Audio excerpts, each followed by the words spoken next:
বন্ধুরা, আজকে আমি তোমাদেরকে আমাদের ঠাকুর ঘর দেখাচ্ছি ঘুরিয়ে। দেখো, তাহলে বুঝতে পারবে। কেমন দেখতে, খারাপ লাগলে বলবে, কমেন্ট করে জানাবে।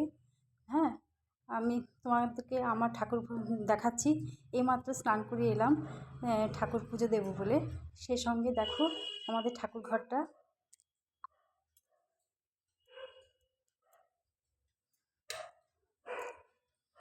এই দেখো,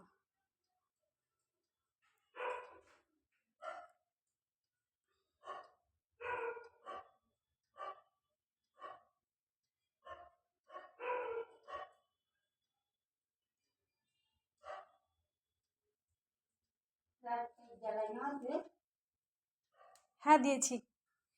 তারপর এই যে তোমরা বলতে পারো যে ঠাকুর ঘরে এত কিছু কেন। আমরা ঠাকুর ঘরে রেখেছি এই জন্যে যে উম, আহ, সেই আহ, ঠাকুরকে মানত করেছি। মানত করে সে সমস্ত জিনিসগুলো পরিয়ে দিয়েছি। তোমরাও তোমাদের ঠাকুর ঘরে মানত করে এভাবে পরিয়ে দিতে পারো, অন্য কোনো দিকে না গিয়ে।